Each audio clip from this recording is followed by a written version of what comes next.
பாம்பின் வாயில் சென்ற தவளை மீளவே முடியாது. சுவாமி மேற்கோள் காட்டிய விஷயம் பத்தி கொஞ்சம் சொல்லுங்க ஐயா.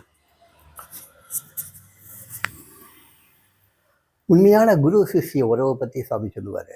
குரு சிஷ்யங்கிறத விட குரு ஆன்ம வேட்கை உள்ள ஒரு சாதனா புரியக்கூடியவர்.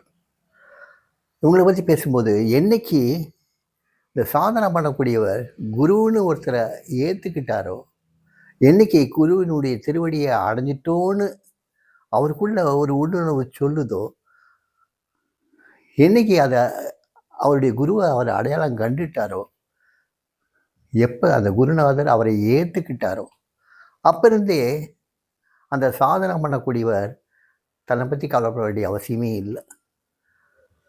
அவருடைய மொத்த வாழ்க்கையுமே சுவாமி அவர் கையில் எடுத்துக்கிறார். அந்த குருநாதர் அவர் கையில் எடுத்துக்குவார். இதை நரேட் பண்ணி சுவாமி சொல்லும்போது தான்,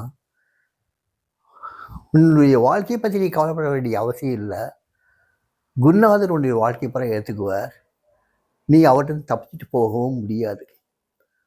ஒரு நல்ல பாம்பு வாயிலிருந்து தவளை சிக்கிச்சுன்னா அது மீளவே முடியாது. அதே மாதிரி ஒரு சாதகன் குருவனுடைய பிடியில் சிக்கிட்டார்னா அவர் பிடியிலேருந்து விலகி செல்ல முடியவே முடியாது. அவனுடைய இலக்கை அந்த குருநாதர் எப்படியும் கண்டிப்பாக அவனை அடைய வச்சிருவார். இதுதான் அவர் சொன்ன அந்த பழமொழி. அந்த பழமொழிக்கு வியாக்கியானமும் சுவாமி இப்படித்தான் கொடுத்தார். குருநாதரை நீ அடைஞ்சதுக்கப்புறம் உன்னுடைய வாழ்க்கையை நினச்சி நீ கவலைப்பட வேண்டிய அவசியம் இல்லை, உன்னுடைய ஆன்மீக வளர்ச்சியை பற்றி நீ கவலைப்பட வேண்டிய அவசியம் இல்லை. உனக்கு ஆண்டவன் கொடுத்த பணியை நீ கண்டிப்பாக பண்ணிடணும்.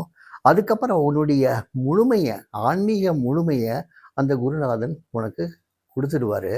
நீ அவன்கிட்ட தப்பிச்சுட்டு போகணும்னு நீ எந்த முயற்சி பண்ணாலுமே அது சாத்தியப்படாது. ஒரு நல்ல பாம்பு வாயில் சிக்கிய தவளை மாதிரி தான் ஒரு நல்ல குருனுடைய பிடியில் சிக்கின ஒரு சாதகனும். இதை சொல்கிறதுக்கு தான் அந்த பழமொழியே சாமி சொன்னாங்க.